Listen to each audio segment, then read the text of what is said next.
Assalamualaikum warahmatullahi wabarakatuh. Salam sehat dan bahagia, Bapak Ibu sekalian. Perkenalkan nama saya Tugiman. Saya dari SMP Tahfidz School.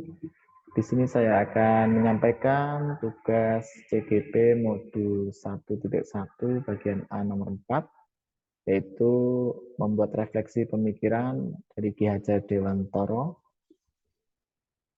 yaitu membuat berupa rekaman audio, video, atau vlog terkait dengan pemikiran, refleksi pemikiran Ki Hajar Dewantara. Langsung saja, Bapak Ibu sekalian. Jadi Ki Hajar Dewantara adalah salah satu bapak pendidikan Indonesia. Beliau lahir di 2 Mei dan sehingga jadilah Hari Pendidikan Nasional.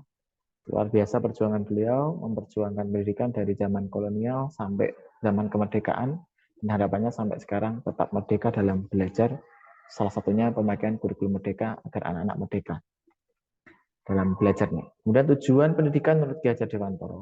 Jadi dalam proses kemajuan pendidikan Indonesia sangat panjang ya, Ki Hajar Dewantara memiliki tujuan utama, yaitu menuntun segala kodrat yang ada pada anak. Artinya mendidik itu menuntun agar anak-anak mencapai tujuan pembelajaran sesuai kodratnya.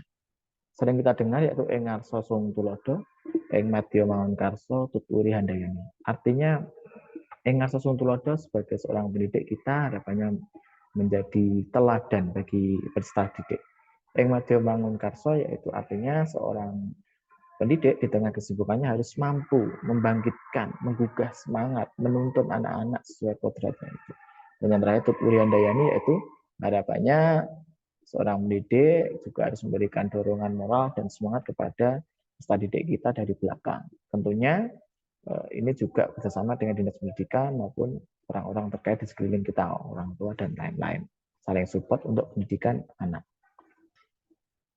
Dan di logo dari Kemendikbud atau Kemendikbudristek itu juga ada Tuturi Handayani, salah satu pengaplikasian dari pemikiran Ki Hajar Dewantara.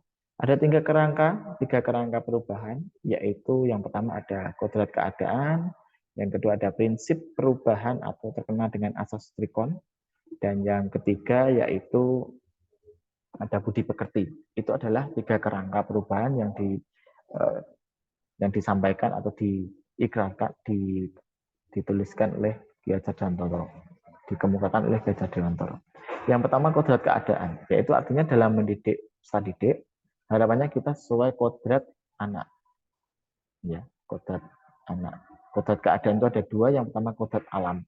Kodrat alam itu berkaitan dengan sifatnya lingkungan di mana anak-anak berada, kemudian keadaan masyarakat, budayanya, kemudian keadaan lingkungan suhunya, dan seterusnya tentunya berbeda-beda setiap peserta didik. Contohnya siswa di Papua juga berbeda dengan di Jakarta. Atau di Aceh, juga di Jogja, itu juga berbeda. Bahkan antar provinsi pun, antar kabupaten beda. Antar desa juga beda. Maka kita mendidik anak-anak sesuai kodratnya dengan pendekatan yang tepat sesuai dengan keadaan alam peserta didik. Yang kedua, kodrat zaman. Dalam mendidik kita harus menyesuaikan zaman dari anak. Jangan samakan zaman anak sekarang itu sama dengan kita dulu. Itu berbeda. Karena di zaman kita dahulu keadaan zamannya berbeda. Dari teknologinya, dari keadaan orang tua dan seterusnya itu berbeda tentunya. Jadi kita sesuaikan dengan kodrat zaman. Jadi ada dua tadi, kodrat alam dan kodrat zaman. Yang kedua yaitu prinsip perubahan yang B, terkenal dengan asas trikon, Bapak Ibu sekalian. Asas trikon itu ada tiga, yaitu asas kontinu. Yang pertama, asas kontinu itu apa?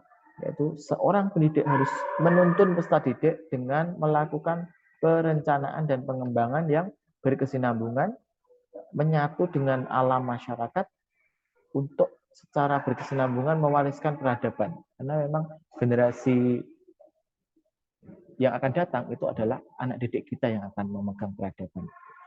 Kemudian yang kedua asas konvergen, artinya seorang pendidik harus menuntun peserta didik dengan pemikiran yang lebih terbuka, global, pemikiran global, open-ended, terhadap segala sumber belajar. Sumber belajar tidak hanya siswa, sumber belajar tidak hanya guru, sumber belajar tidak hanya macam-macam. Jadi ada banyak, internet, dari perpustakaan, dari buku, dari macam-macam, sangat banyak. Apalagi di era teknologi sekarang. kemudian mengambil praktik-praktik baik dari orang lain, dari budaya lain, untuk dijadikan atau dipadukan dari kebudayaan kita, sehingga kita menjelaskan ke anak bahwa kita adalah bagian dari universal, dari global. Jadi kita adalah bagian dari global. Yang ketiga adalah asas konsentris, yaitu seorang pendidik harus menuntun peserta didik dengan berdasarkan pada kepribadian karakter dan budaya kita sendiri sebagai pusat asasnya yang diyakini mampu menghadapi arus perubahan kodrat zaman seperti sekarang, abad 21 sekarang. Jadi tiga itu asas kontinu, konvergen, dan konsentris tersebut. Kemudian yang ketiga yaitu budi pekerti. Budi pekerti ini artinya kita butuh kerjasama kolaborasi dengan orang tua, dengan masyarakat, dan pemerintah atau lain-lain untuk menerapkan ini. Dan ini memadukan antara cipta, karsa, dan karya atau kognitif, afektif sehingga menghasilkan psikomotorik. Tentunya di zaman sekarang juga sangat penting budi pekerti anak atau bisa disebut dengan karakter, akhlak, adab, sehingga ke depan generasi penerus bangsa itu adab akhlaknya itu bagus. Itu pemikiran Ki Hajar Dewantara menurut dari beberapa hal yang saya baca. Semoga bermanfaat. Mohon maaf atas kurang kesalahan. Terima kasih. Salam sehat dan bahagia Bapak Ibu sekalian. Assalamualaikum warahmatullahi wabarakatuh.